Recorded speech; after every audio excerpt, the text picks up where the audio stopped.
Coucou tout le monde, bienvenue sur notre chaîne YouTube Viens chez moi, écoutez, prête l'oreille. Je suis Vaya Prière et je suis heureuse de pouvoir vous retrouver pour une nouvelle semaine et une nouvelle étude de Viens chez moi de l'Ancien Testament où nous avions étudié cette semaine Genèse chapitre 12 à 17 et Abraham chapitre 1 et 2. Chers frères et sœurs,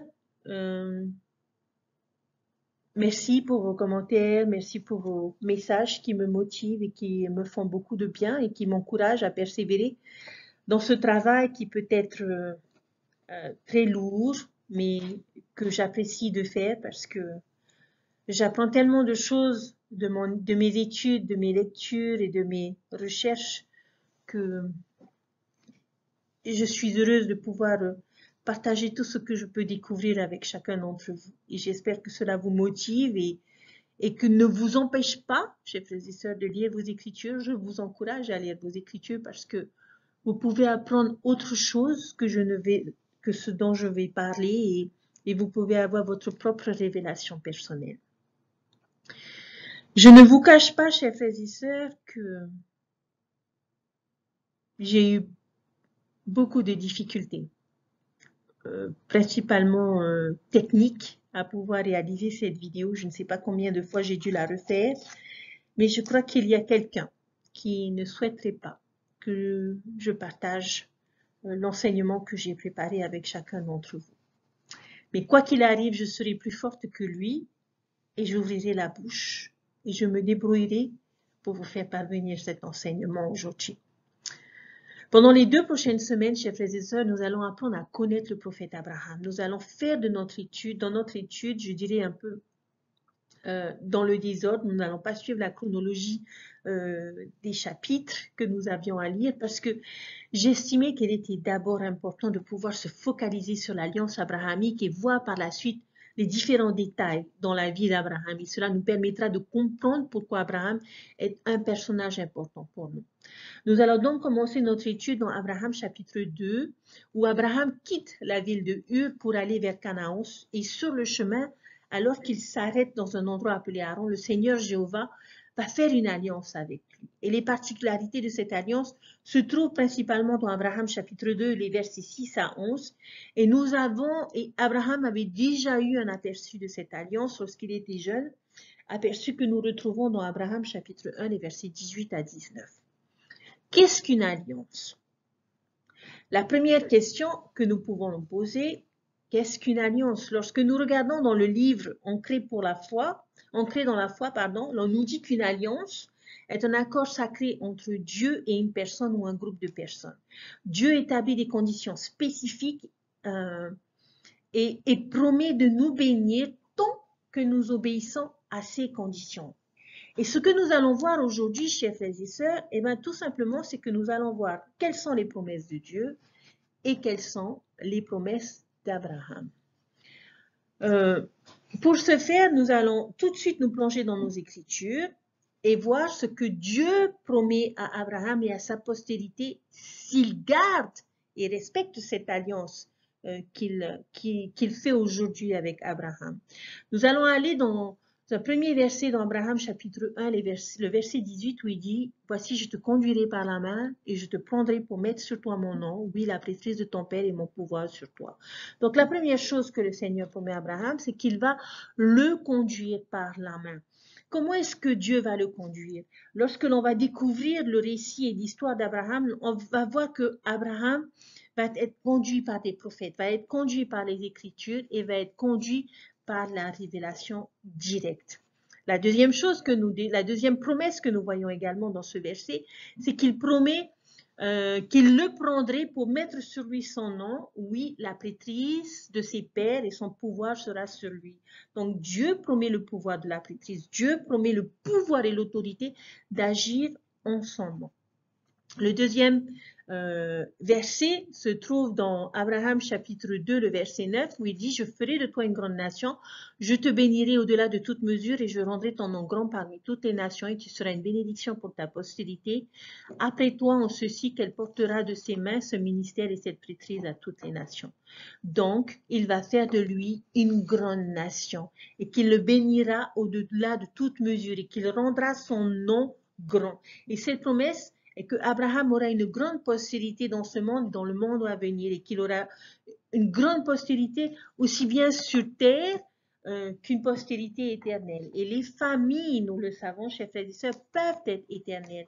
Dans Genèse chapitre 17 et versets 4 et 6, il dit ceci: Voici mon alliance que je fais avec toi. Tu deviendras le père d'une multitude de nations. On ne t'appellera plus Abraham, mais ton nom sera Abraham. Car je te rends père d'une multitude de nations. Je te rendrai fécond à l'infini. Je ferai de toi des nations et des rois sortiront de toi. Cette promesse, chers frères et sœurs, elle sera un peu particulière parce que nous connaissons l'histoire d'Abraham et nous savons que Abraham va progresser dans cette vie sans avoir d'héritier, sans voir d'héritier à venir. Même sa propre femme Sarah va peut-être à un moment donné douter de la réalisation de cette promesse du Seigneur. Mais ça, nous y reviendrons un peu plus tard.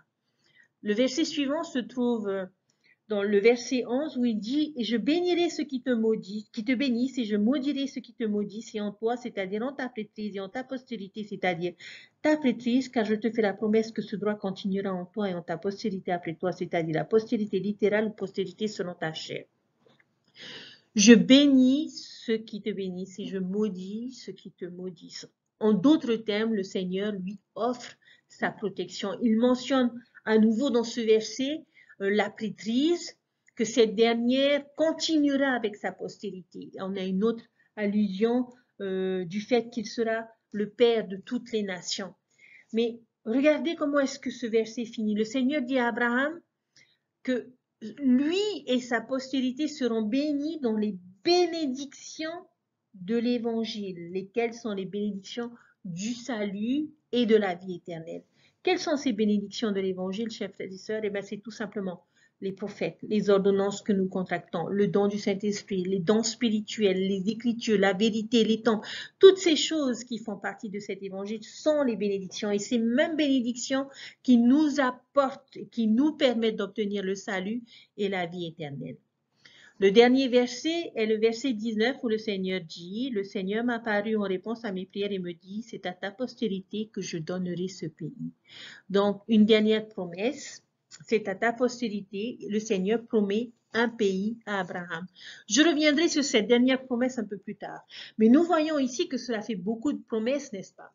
Mais voyez, à travers chacune de ces promesses, combien le Seigneur est plein de miséricorde, d'amour et de grâce pour Abraham et pour sa postérité. Mais il y a une question que l'on peut se poser, c'est qui est la postérité d'Abraham? Il y a eu en fait trois groupes que l'on pourrait considérer comme la postérité d'Abraham. Le premier groupe que l'on retrouve dans le verset 11, où sa postérité est sa postérité littérale selon la chair. Une promesse que le Seigneur fait à Abraham et qui se passera de génération en génération. De Isaac, Jacob, ces 12 fils qui deviendront les 12 tribus d'Israël. Et n'oublions pas également Ismaël, par qui cette alliance abrahamique se réalisera également. Le deuxième groupe de personnes qui fait partie de cette postérité d'Abraham, on le retrouve dans le verset 10. Ce sont tous ceux qui reçoivent l'évangile et qui seront comptés parmi la postérité d'Abraham. C'est un beau lignage. Qu'est-ce que cela veut dire? Cela veut tout simplement dire que si j'accepte l'évangile, quelles que soient mes origines, quels que soient mes antécédents, les promesses que Dieu a faites à Abraham s'appliquent à moi également, même si nous n'avons aucune connexion avec les ancêtres d'Abraham. Et enfin, le dernier groupe, dans le verset 11, nous voyons qu'il y aura aussi une postérité dans la prêtrise, c'est-à-dire ceux qui bénéficient du pouvoir de la prêtrise sont membres de la postérité d'Abraham. C'est comme une communauté qui partage les mêmes valeurs, les mêmes objectifs, une société unie dans une même cause. Il ne s'agit pas juste des frères qui sont les détenteurs de la prêtrise, mais il y a nous également, nous les sœurs. À partir du moment où nous avons reçu une bénédiction patriarcale, que nous prêchons l'évangile, que nous contractons des alliances au temple, nous faisons partie de la postérité d'Abraham. Donc nous voyons là les trois groupes de personnes qui font partie de la postérité d'Abraham. Et on retrouve cette idée également dans Doctrine et Alliance, section 132, les versets 30 et 31, où le Seigneur s'est adressé au prophète Joseph Smith. Et comme Joseph Smith, nous, membres de l'Église, chers frères et sœurs, nous nous qualifions en tant que postérité spirituelle d'Abraham. Et c'est pour cette raison que nous avons besoin de recevoir notre bénédiction patriarcale où l'on nous donne notre lignage à l'une des 12 tribus d'Israël, ce qui fait que nous faisons partie de la famille d'Abraham. Cependant, n'oublions pas qu'une alliance est une promesse dans le sens où, dans deux sens, c'est-à-dire que c'est pas juste Dieu qui fait des promesses et qui donne des bénédictions à un groupe plus qu'à un autre. Non, Dieu attend certaines choses de la postérité d'Abraham. Aujourd'hui, on parle souvent de la génération montante, on parle du peuple choisi, on parle du peuple élu. Mais attention à ne pas nous méprendre. Cela ne veut pas signifier que nous sommes meilleurs, que nous sommes meilleurs que les générations passées. Non, pas du tout, chers frères et sœurs. Nous avons peut-être des dons qui font de nous de meilleures personnes dans le sens où si nous avons été élus et choisis par Dieu pour venir à ce moment précis sur terre, eh bien c'est tout simplement, c'est parce qu'il nous a choisis, vous et moi, pour accomplir certaines choses. Dieu nous a choisis pour accomplir une responsabilité. En ce moment, l'on voit beaucoup de débats, beaucoup de choses à la télévision concernant les présidentielles et nous voyons les différents candidats. Et lorsque nous élisons une personne, lorsque nous la choisissons pour nous représenter, nous attendons d'elle des résultats, nous attendons d'elle des actions, nous attendons d'elle qu'elle puisse réaliser un programme qui nous permettra d'avoir une meilleure situation économique, d'avoir une meilleure vie et de pouvoir, si possible, résoudre les problèmes sociaux que nous pouvons rencontrer aujourd'hui. De la même manière, chers frères et sœurs, peut-être avons-nous été candidats, en tout cas je l'espère, mais Dieu nous a choisis et nous a élus pour accomplir quelque chose de bien particulier. Le Seigneur nous a donné des promesses, mais à ces promesses sont attachées des obligations. En tant que peuple élu, en tant que génération choisie, en tant que génération montante, oui, nous sommes un peuple élu. Mais le plus important, chers frères et sœurs, et ça il ne faut jamais l'oublier, c'est pourquoi nous avons été élus. Pourquoi est-ce que Dieu nous a choisis? Donc, quelles sont ces obligations? Que doivent accomplir les élus? Ce n'est pas une liste de différentes tâches à faire, mais il y a une responsabilité première. Et cette responsabilité, nous la retrouvons dans Abraham chapitre 1, le verset 19, dans Abraham chapitre 2, les versets 6, 9, 10 et 11. Mais cette responsabilité, chers frères et sœurs, eh bien, c'est tout simplement de pouvoir partager et proclamer l'évangile. Nous devons accomplir ces choses parce que c'est ce que le Seigneur attend de nous. Nous devons partager l'évangile avec tout le monde de façon à ce qu'il puisse bénéficier des promesses d'Abraham. C'est l'œuvre missionnaire, c'est le rassemblement d'Israël. Nous sommes élus, chers frères et sœurs. Nous sommes choisis pour propager l'évangile de notre Sauveur Jésus-Christ, pour apporter les bénédictions du salut à cette nation. Et j'espère, chers frères et sœurs, que l'une de nos motivations pour pouvoir accomplir l'œuvre missionnaire est de pouvoir réaliser le pouvoir de cette alliance. Des promesses accomplies à travers les bénédictions de la prêtrise, des promesses accomplies à travers les bénédictions de nos temples, de nos prophètes, des écritures, des ordonnances sacrées. L'on demande beaucoup, chers frères et sœurs, à qui l'on a beaucoup donné. Et regardez la liste de gauche qui sont les promesses de Dieu et regardez quelle est notre obligation aujourd'hui. Et parce que nous avons tant reçu, nous devons aussi beaucoup donner. Nous avons un devoir à accomplir. Nous ne devons pas nous contenter de nous asseoir en s'estimant élus et choisis et en gardant les alliances et promesses pour nous. Non, chers frères et sœurs, nous devons travailler pour nous assurer que tous entendent l'Évangile. Cela a été depuis la nuit des temps et cela l'est encore plus aujourd'hui. Alors oui, nous sommes une génération montante. Oui, nous sommes un peuple élu. Mais élu pourquoi? Pour partager cet évangile. Je vais revenir sur la dernière promesse que le Seigneur a faite à Abraham. Je te donnerai ce pays en héritage. Dieu a promis à Abraham la terre de Canaan ou Israël. Pourquoi est-ce que Dieu lui donnerait une terre? La postérité doit apporter cet évangile partout dans le monde. Alors pourquoi lui donner une terre? Eh bien tout simplement, lorsque nous regardons sur les cartes des anciens temps, nous voyons que Israël est situé au milieu et qu'elle est entourée de 3 continents, l'Asie, l'Europe et l'Afrique. Et Israël était une plaque tournante dans le monde ancien. Pourquoi est-ce que Dieu a voulu les mettre là-bas? Eh bien, tout simplement afin d'être dans un lieu, dans un endroit qui leur permettrait d'avoir une influence sur les autres nations. Et Ézéchiel a donné un petit indice concernant justement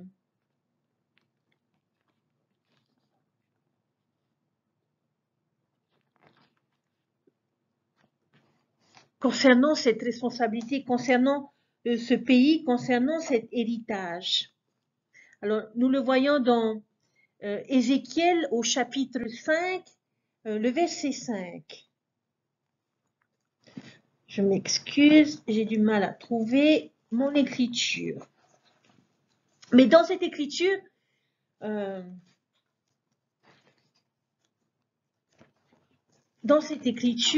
nous parle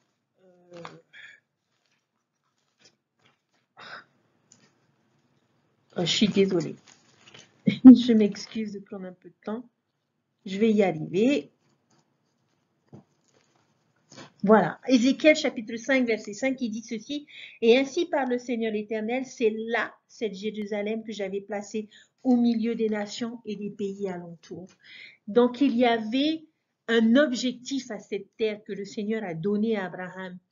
L'histoire du reste de la Bible est un récit qui montre comment la postérité d'Abraham a accompli cette alliance abrahamique ou a échoué à le faire. L'on retrouve de nombreux récits de prophètes, de missionnaires qui proclament le message de l'Évangile aux nations et aux divers pays, comme Joseph, Jérémie, Abraham en Égypte, Élie à Naaman, Daniel à Babylone, Esther en Perse et Jonas à Ninive, Paul à Rome, en Grèce et en Turquie.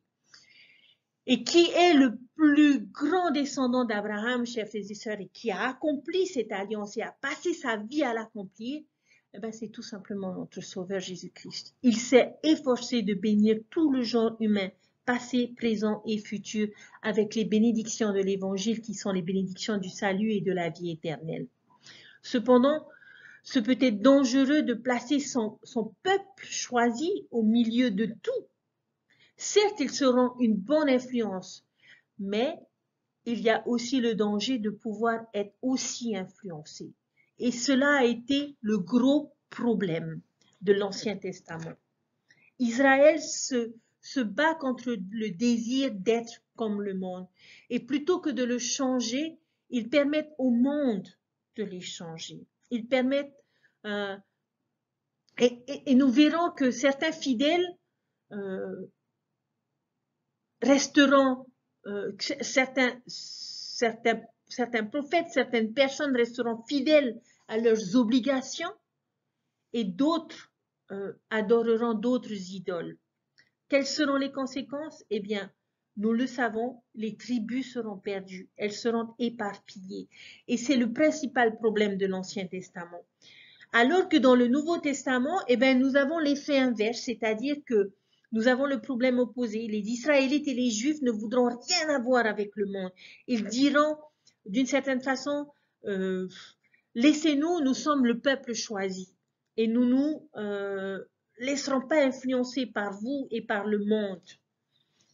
Et donc, ils vont se séparer des autres nations. Mais vous savez quoi? Lorsque j'ai vu les opposés de ces récits et de ces histoires, je me suis dit, qu'est-ce que Satan devait se dire à ce moment-là? Et je l'imagine s'asseoir et puis se dire, comment est-ce que je vais arrêter cette progression de cette alliance? Qu'importe comment je le ferai, l'essentiel est que je puisse arrêter. Alors, soit il va faire en sorte que les enfants de Dieu aiment le monde, soit il va faire en sorte que les enfants de Dieu vont accomplir ce qui est attendu d'eux, vont s'élever, mais malheureusement, petit à petit, dans un esprit orgueilleux, en songeant à être les meilleurs. Chers frères et sœurs, la question que j'aimerais nous poser à chacun d'entre nous est: à quelle tactique de Satan succombons-nous? En tant que saints des derniers jours et en tant que peuple choisi de Dieu, nous devons être vigilants. Sommes-nous des influenceurs ou sommes-nous des influencés? Pouvons-nous vivre dans le monde, mais pas du monde? Nous sommes supposés nous demander et nous démarquer, être différents, mais de la bonne façon. Si nous essayons de devenir comme le monde, nous nous perdrons et nous deviendrons captifs. Et c'est ce qui arrive malheureusement à beaucoup de personnes, beaucoup de familles. L'appât des idoles de ce monde devient trop important, plus important que l'évangile lui-même. Cependant, nous devons quand même assurer nos obligations et nos responsabilités. Mais malheureusement, chers frères et sœurs, il nous arrive de devenir trop orgueilleux. L'Église doit être cette plaque tournante pour le monde, d'où de nombreux missionnaires sont envoyés de part et d'autre dans le monde pour prêcher cet évangile. Mais nous devons chercher à partager l'évangile dans nos communautés, dans nos lieux de travail, dans nos nations. Les leçons sur l'alliance abrahamique peuvent nous aider à accomplir notre part dans le grand plan pour ce monde. Dieu a donné de nombreuses bénédictions et de nombreuses promesses pour la postérité d'Abraham. Et il sait, si cette postérité s'efforce de partager l'évangile au monde sans devenir comme lui.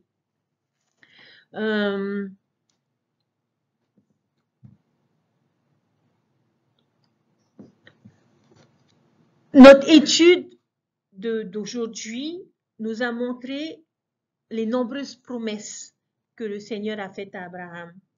La postérité d'Abraham sera nombreuse,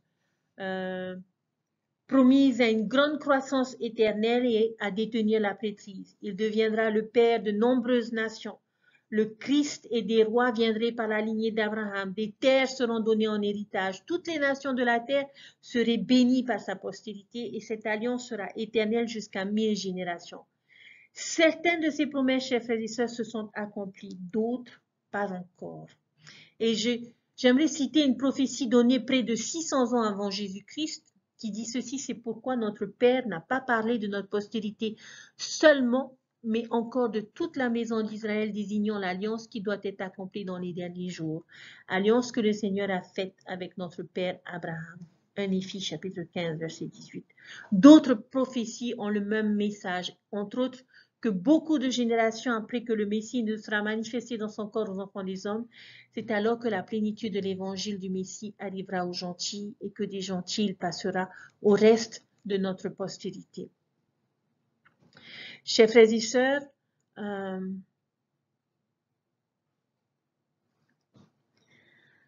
nous faisons, en tant que membres de l'Église de Jésus-Christ des Saints des Derniers Jours, nous faisons partie de cette postérité d'Abraham. Prenons conscience de toutes les promesses que le Seigneur a faites à Abraham, promesses qui se retrouvent par droit d'héritage sur nous. Et c'est ce que l'on nous dit dans nos bénédictions patriarcales.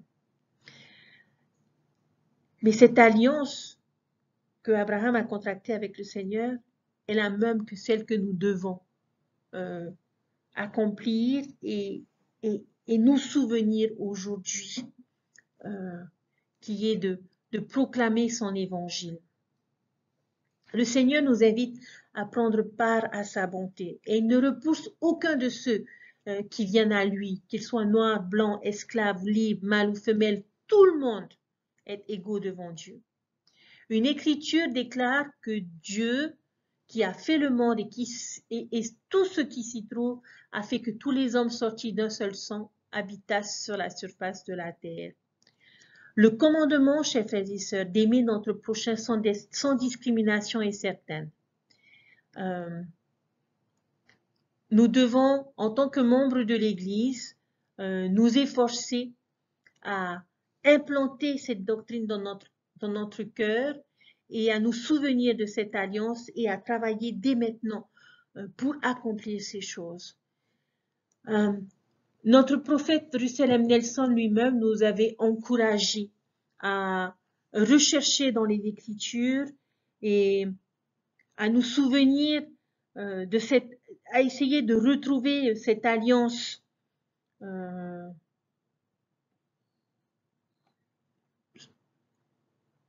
le Seigneur a faite avec Abraham et qui est la même alliance qui nous concerne aujourd'hui. Mais ce que j'aimerais nous rappeler, chers frères et sœurs, et ce qui est important, c'est que Dieu traite avec nous personnellement et individuellement. Bien sûr que nous faisons beaucoup de choses en groupe dans l'Église, mais les plus importantes, chers frères et sœurs, se font à titre individuel. Nous bénissons les bébés un à un. Nous baptisons et confirmons les personnes une à une. Nous prenons la Sainte Seine et sommes ordonnés à la prêtrise. Nous faisons des ordonnances du temple individuellement comme une personne unique, établissant des relations personnelles avec notre Père Céleste. Et le ciel met l'accent sur chaque personne individuellement. Nos engagements personnels contractés directement avec notre Père Céleste sont des choses qu'il nous faut commémorer et consacrer. Est-ce que vous vous rappelez ce qui s'est produit quand Alma a invité son peuple à contracter ses alliances? Le peuple s'est réjoui. Il a battu des mains de joie. Et j'espère, chers frères et sœurs, que c'est ce que nous ressentons lorsque nous nous souvenons de nos alliances et que j'espère que nous ne les considérons pas comme des obligations, mais plus comme des bénédictions. Je vous invite à vous souvenir de ce que vous avez ressenti ou la prochaine fois, à vous souvenir de ce que vous ressentez lorsque vous prenez la Sainte Seine. Avons-nous médité sur nos alliances faites dans les fonds baptismaux et dans les temples? La Sainte Seine nous permet de renouveler nos alliances et par conséquent, si nous honorons ces alliances et si nous les respectons avec exactitude, nous pouvons nous sentir aussi frais que le jour où nous avons été baptisés. Nous pouvons sentir la force de notre engagement par notre scellement au temple lorsque nous nous sommes mariés. Nous pouvons aussi sentir aimer de Dieu. Les alliances que nous nous remémorons, que nous renouvelons, nous permettent de rester neufs. Et ces alliances doivent changer notre comportement dans notre vie quotidienne. Et nous devons faire des efforts pour pouvoir garder ces alliances.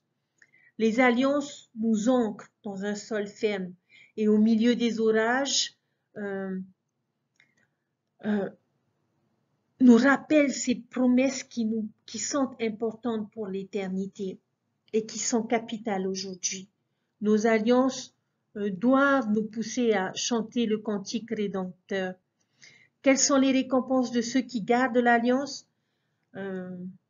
Benjamin a dit dans Mosia chapitre 5 versets 7 et 8, « À cause de l'alliance que vous avez faite, vous serez appelés les enfants du Christ, et à ce titre, vous êtes affranchis. Et nous serons rachetés de Dieu et comptés au nombre de ceux de la première résurrection pour avoir la vie éternelle. » Chers frères et sœurs, le respect des alliances nous aide à nous rappeler celui sous le joug duquel nous nous trouvons et nos fardeaux seront rendus allégés. Si nous sommes négligents dans nos alliances, s'il vous plaît, prenons courage. Le Seigneur a tellement voulu que nous accomplissions nos promesses qu'il a fourni une expiation éternelle. Et si notre cœur chante le chant de l'amour rédempteur, ne chante pas le chant de l'amour rédempteur, s'il vous plaît, revenons à nos alliances. Réjouissons-nous. Nous pouvons être purs. Le renouvellement de nos alliances nous réveillera et nous permettra de nous souvenir de la grande famille, de la grande postérité à laquelle nous appartenons et des promesses qui ont été faites à cette postérité.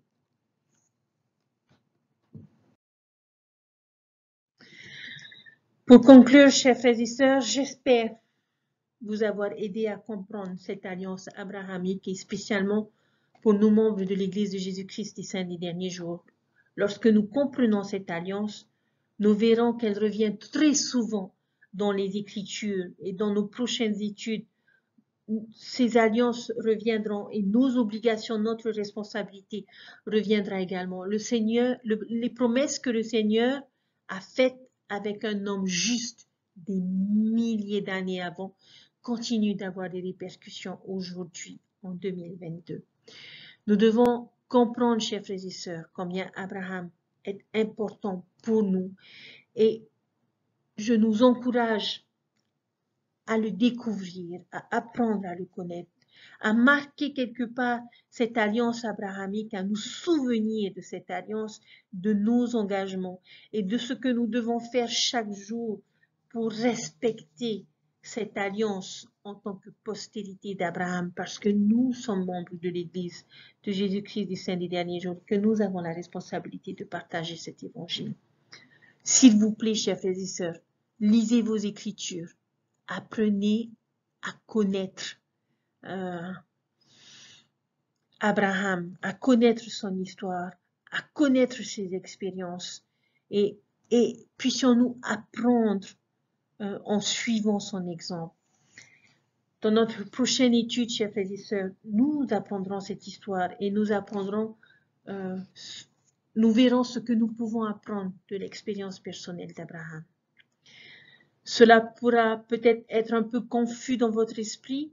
Je prie le Seigneur qu'il puisse vous aider dans votre étude personnelle, à savoir quelle est votre responsabilité, notre responsabilité individuelle et personnelle dans le plan de Dieu. Nous sommes le peuple élu, nous sommes le peuple choisi, nous sommes la génération montante. Mais puissions-nous nous souvenir pourquoi nous sommes élus. Parce que Dieu nous a choisis pour préparer le retour de son Fils Jésus-Christ, pour proclamer son évangile à tous ses enfants sur la terre et leur permettre de faire partie de cette postérité d'Abraham et de bénéficier des bénédictions que le Seigneur a faites à notre Père Abraham. Je sais que Dieu vit et je sais qu'il nous aime. S'il vous plaît, lisez vos Écritures, recherchez la révélation personnelle, recherchez à savoir ce que Dieu veut que vous sachiez pour pouvoir faire de meilleurs choix, pour pouvoir agir de la meilleure des façons, pour pouvoir prononcer les meilleures paroles dans votre vie, de manière à pouvoir édifier les autres. Cet évangile est vrai, ses promesses et ses alliances sont vraies et sont importantes pour le salut de chaque enfant de notre Père Céleste. Dieu vit, Dieu nous aime, Jésus-Christ est notre Sauveur et notre Rédempteur. Et c'est ma leçon, mon témoignage que j'aimerais vous laisser au nom de Jésus-Christ. Amen. Je vous souhaite une bonne semaine, une bonne étude et je vous retrouve en fin de semaine pour apprendre à mieux découvrir le personnage, notre prophète Abraham. Je vous dis à très bientôt, prenez bien soin de vous. Bye.